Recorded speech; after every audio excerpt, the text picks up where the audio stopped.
अस्सलाम वालेकुम। बोल न्यूज़ के साथ मैं हूं अनविशा सलीम। मैं हूं माहरुख शहरियार। बुलेटिन का बाकायदा आगाज़ करेंगे। सबसे पहले आपको बताएंगे कि पाक तुर्की ताल्लुकात को बेहतर से बेहतर बनाने और दो तरफा ताउन बढ़ाने के लिए वज़ीर आज़म पुरअज़्म है। तुर्की में वज़ीर आज़म शहबाज शरीफ ने कारोबारी ग्रुप से अहम मुलाकातें की हैं। वज़ीर आज़म ने तुर्क ग्रुप्स को पाकिस्तान में सरमायाकारी के लिए मदऊ भी किया है। इन मुलाकातों में मुख्तलिफ शोबों में शराकत दारी बढ़ाने पर बातचीत हुई है। पाक तुर्क ताल्लुकात को बेहतर से बेहतर बनाने और दो तरफा ताउन बढ़ाने के लिए वज़ीर आज़म पुरअज़्म है।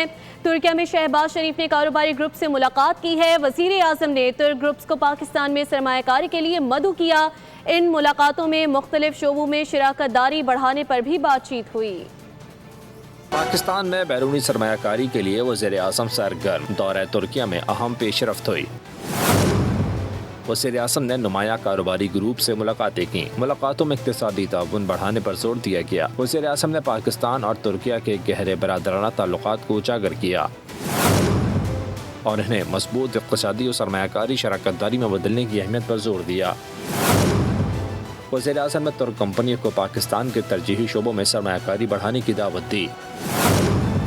उन्होंने कहा कि SIFC सरमायाकारों को वन विंडो सहूलत फराहम कर रही है।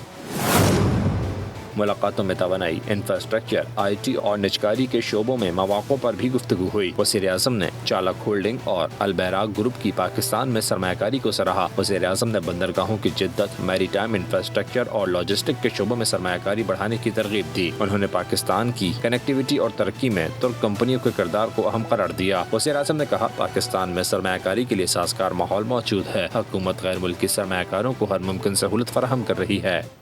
तफसीली रिपोर्ट आपने मुलाहिज़ा की है। वज़ीर आज़म शहबाज शरीफ इस वक्त तुर्की में मौजूद हैं और ये खबर मौसूल हो रही है कि रजब तैयब एर्दोगान से उनकी अहम मुलाकात हुई है। 1-on-1 मुलाकात जिसका तज़किरा किया जा रहा था, ये मुलाकात बाकायदा तौर पर हो चुकी है। यकीनी तौर पर जो B2B बिज़नेस है उससे मुतालिक अहम उमूर पर तबादला ख्याल किया गया है। इसके अलावा बाहमी दिलचस्पी के उमूर और ताल्लुकात को किस तरह से मज़ीद फ़रोग़ देना है, इस पर भी बातचीत की गई है। दो तरफ़ा ताल्लुकात को मज़ीद से मज़बूत बनाने पर इत्तेफाक किया गया है। इसके अलावा कुछ आप स्टिल्स भी देख सकते हैं इस अहम मुलाकात के। वज़ीर आज़म इस वक्त मौजूद हैं टर्की में और ये बताया जा रहा है कि इस्तांबुल में जो मुनक़्क़िद होने वाली पाक तुर्की बिज़नेस टू बिज़नेस कॉन्फ्रेंस है और कारोबारी तक़रीबात हैं, इसका जो मकसद है वो दोनों ब्रदर ममालिक के माबैन इक़्तिसादी ताल्लुकात, इसके अलावा दो तरफ़ा तिजारत और साथ ही साथ सरमायाकारी को फ़रोग़ देना है। और इसका एक हिस्सा पहले भी हो चुका है जिसमें हमने देखा है कि अहम MOUs पर दस्तखत किए गए हैं और इस वक्त ये अहम मुलाकात हो चुकी है।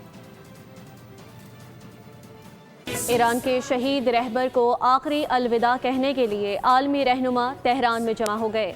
आयतुल्लाह ख़ामनेई के ताज़ियती इज्तिमा में मुख्तलिफ ममालिक और तंजीमों के आला सतही वफूद ने शिरकत की।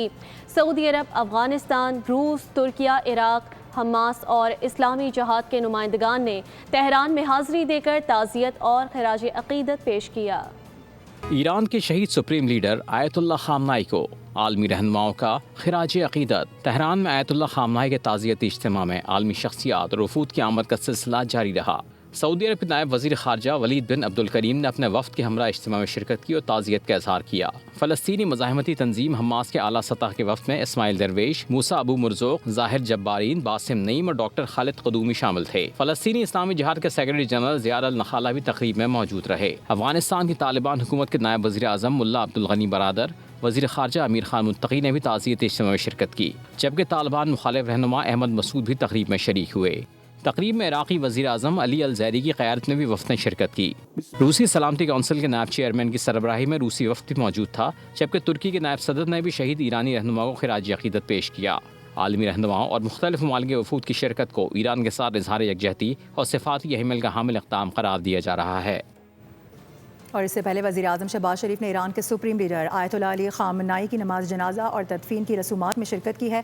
वज़ीर आज़म ने हुकूमत पाकिस्तान और अवाम की जानिब से ईरान से दिली ताज़ियत और हमदर्दी का इजहार भी किया है। वज़ीर आज़म के मुताबिक पाकिस्तान ब्रदर हमसाया मुल्क की हैसियत से इस गम की घड़ी में ईरान के साथ खड़ा है। शहीद सुप्रीम लीडर की बसीरत और क़यादत ईरान समेत खित्ते पर उनके गहरे असरात को आने वाली नस्लें हमेशा याद रखेंगी।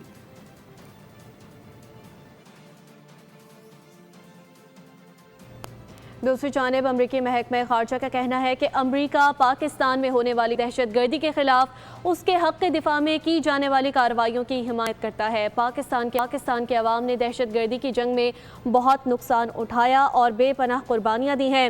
نیوز ایجنسی رائٹرز کے مطابق امریکہ پاکستان کو ایک غیر اہم نیٹو اتحادی تصور کرتا ہے جس نے ایران کے ساتھ جنگ میں ثالثی کروائی، جبکہ کابل میں برسر اقتدار افغان طالبان کو ایک دہشت گرد گروپ سمجھتا ہے۔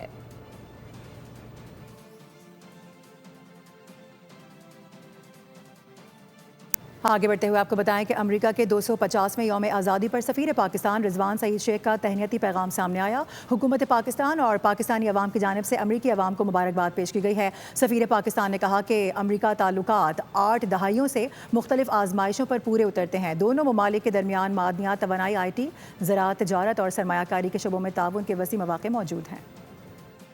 On the eve of semi-quincentennial independence anniversary of United States of America, I bring, and on behalf of government and people of Pakistan, heartfelt felicitations to the great American nation. Pakistani nation was a democratic process, and resilience has been the hallmark of our independent existence over the past 8 decades. It augurs well for the future of a long-term partnership that we must establish entrenched in economic ties based on investment, trade and commerce, and in important sectors like minerals, energy, IT and agriculture. خبروں میں آگے بڑھیں گے۔ لاہور میں غیر ملکی خواتین کے مبینہ اغوا کیس میں مزید 4 ملزمان کو حراست میں لے لیا گیا۔ ذرائع کے مطابق ایک شخص کا ذکر FIR میں باس کے نام سے ہے۔ ملزمان کو کل رات حراست میں لیا گیا تھا۔ اس سے قبل متاثرہ خاتون کا بیان منظر عام پر آیا تھا، جس میں خاتون آسٹریڈ گیبریل نے کہا کہ ملزمان سے کرپٹو کرنسی ایونٹ میں سنگاپور میں ملاقات ہوئی، مل کر کاروبار شروع کیا۔ پاکستان آنے کے بعد ایک گھر دونوں کو باندھ کر رکھا گیا۔ ملزم بار بار کمپیوٹر اور رقم کا پوچھتا رہا۔ اسٹیفنی کی والدہ نے یہ بتایا کہ اس نے $1 لاکھ کا انتظام کر لیا ہے۔ ملزم نے کہا کہ رقم حاصل کر لی ہے، اب تم آزاد ہو۔ ملزم نے مجھے اور اسٹیفنی کو کار میں بٹھایا اور پاسپورٹ بھی حوالے کر دیے۔ سفر کے دوران گاڑی ٹکرائی تو ہم نے گاڑی سے چھلانگ لگا کر مدد کے لیے پکارا۔ پولیس کے آنے پر ہم نے خود کو محسوس کیا۔ سبسکرائب کریں اور بیل دبائیں تاکہ کوئی خبر رہ نہ جائے۔